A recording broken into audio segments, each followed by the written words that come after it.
The Quran and the Islamic faith have a lot of prophecies, and according to Muslims, some of those prophecies have been fulfilled already, and others are still yet to come true.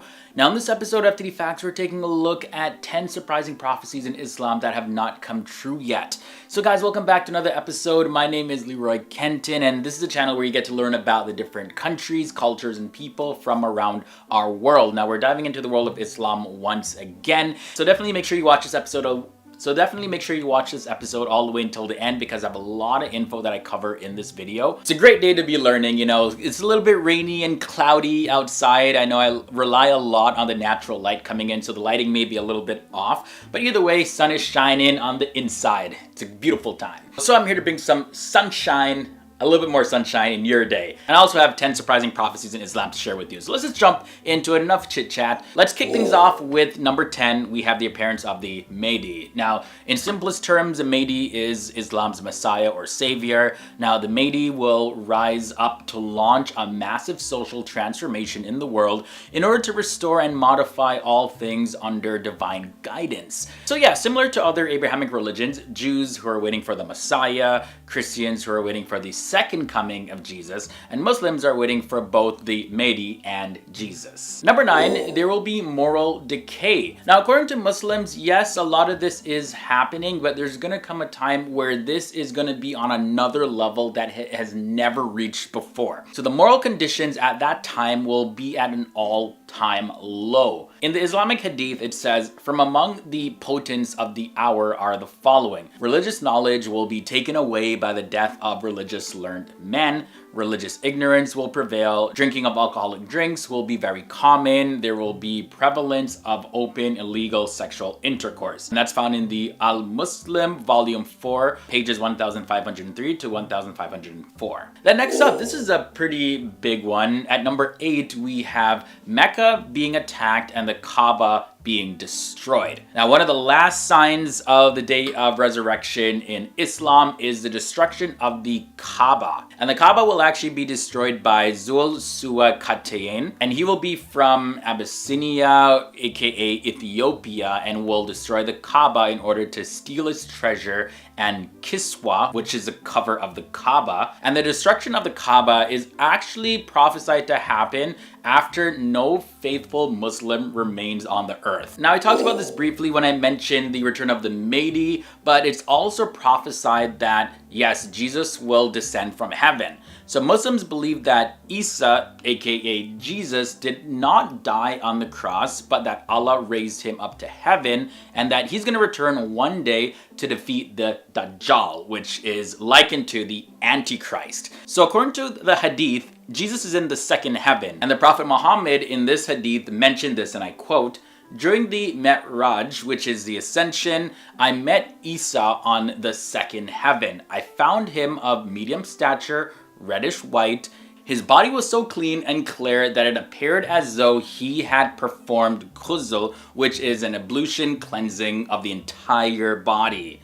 Now, in another hadith, the Prophet Muhammad mentioned this: "Allah will send Messiah in Maryam," which is the Messiah, son of Mary. "Thus he will descend near the white eastern minaret of Damascus, clad in 2 yellow sheets, leaning on the shoulders of 2 angels." So we talked about the prophecies of the Mahdi and the Messiah, Isa or Jesus in Islam. Of course, we got to talk about the false Messiah now. So coming up at number 6, we have the false Messiah, Al-Dajjal, or the deceiver, aka the false Messiah / Antichrist in the Islamic faith. And he's a false messianic figure who will come forth before the end of time after a reign of 40 days or 40 years, and he will be totally destroyed by Jesus or the Mahdi or both of them. It just depends on which interpretation of the prophecy that you look at according to various Islamic views. But bottom line, this Dajjal or false Messiah is coming,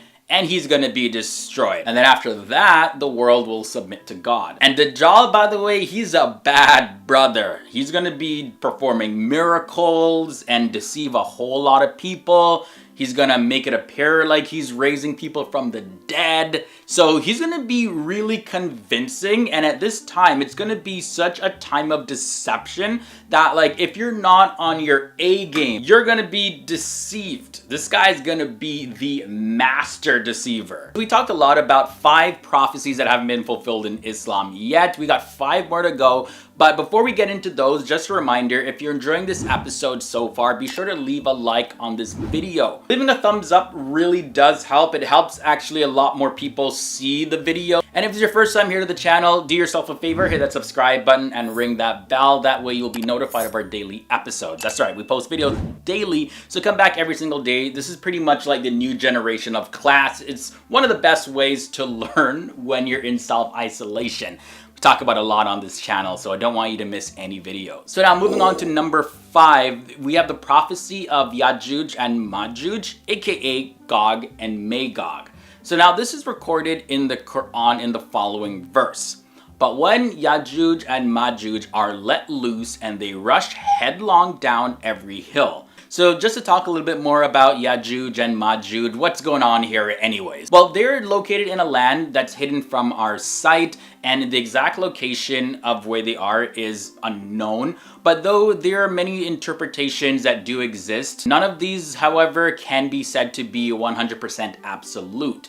But they, the people of Yajuj and Majuj, are human beings, and according to a narration or hadith, they are the offspring of Japheth, the son of Noah. These guys are so bad, like they can literally drink up a lake so fast, like all the water in the lake, and they just want to destroy people. Like they will destroy any living thing in their path. I ain't trying to see them let loose. No. I'm staying in self-isolation if that's the case. But anyways, guys, moving on to number 4, we have a huge black cloud of smoke that's going to cover the entire earth. So in the Quran, it says, "So be on the watch for a day when heaven shall bring a manifest smoke covering the people. This is a painful chastisement." And that's found in Surah 44, verses 10 and 11. And then the Prophet Muhammad also said, "The hour will not rise until you have seen 10 signs, the rising of the sun from the west and the smoke the beast." And actually, let me just pause the quote right there, because there's a difference of opinion regarding whether or not the smoke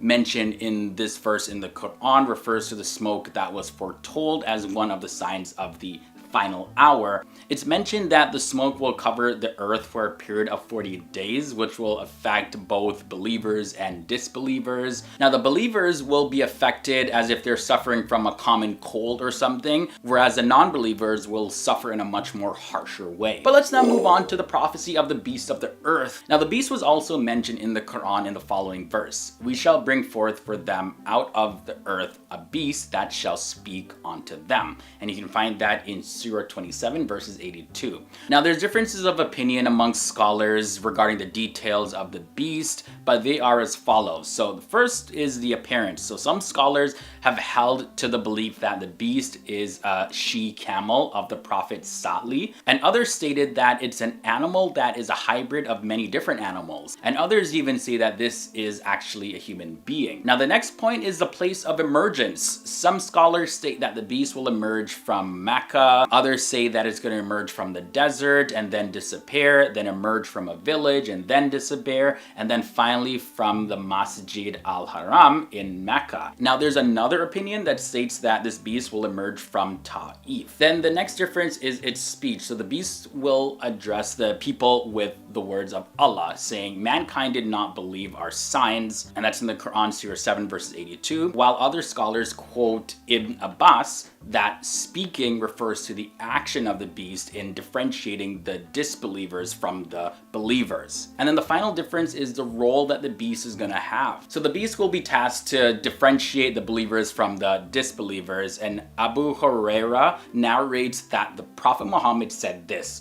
"The beast of the earth will emerge and have with it the staff of Moses and the ring of Solomon. Now, it will use these to mark off the disbelievers from the believers." But one thing scholars can agree on is that the beast is coming. Next up, prophecy number 2, we have the sun will rise from the west. So we know the sun rises in the east. Well, not that it rises in the east, but like in the eastern direction, or what we call east anyways.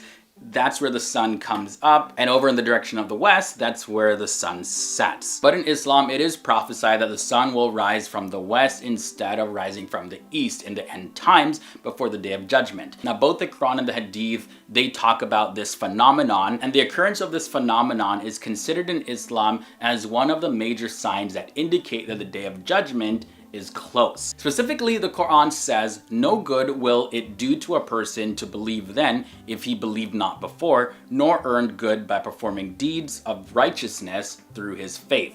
And that's found in Surah 6 verses 158. And this verse is believed to be referring to the rising of the sun from the west, according to popular opinion of Muslim scholars. It is also believed that the Prophet Muhammad said that becoming a believer will be of no benefit after the sun raises from the west. And finally, the last prophecy to mention in this episode is the second blow of the trumpet that's gonna sound. The Prophet Muhammad, he is believed to have said that one who will blow the trumpet has been ready to do this since Allah created him. And in a quote, the Messenger of Allah said, "The gaze of the one who will blow the trumpet has been fixed since he was entrusted with it, looking towards the throne, ready to blow it in case he will be commanded to do so before he blinks, as if his eyes are two shining stars." Now, the majority of the Muslim scholars share the view that the trumpet will be blown twice. Now, on the first trumpet, all creatures will pretty much just pass out, and the second trumpet is a time of resurrection, and this is based on the verse in which the Quran says,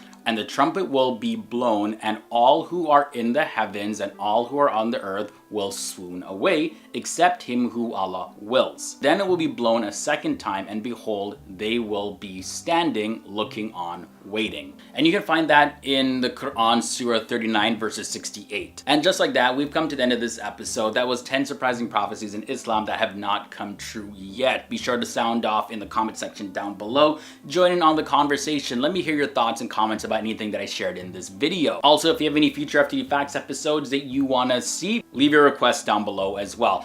Alright guys, so I'm going to get out of here. Be sure to follow me on social media. Those links are below in the video description section, and I'll leave you with a recommended episode at this end screen. If you enjoyed this one, definitely don't want to miss this one, alright? Alright guys, it's been awesome hanging out with you and learning with you here in another episode, and I'll see you next time from Self-Isolation Headquarters, aka my bedroom.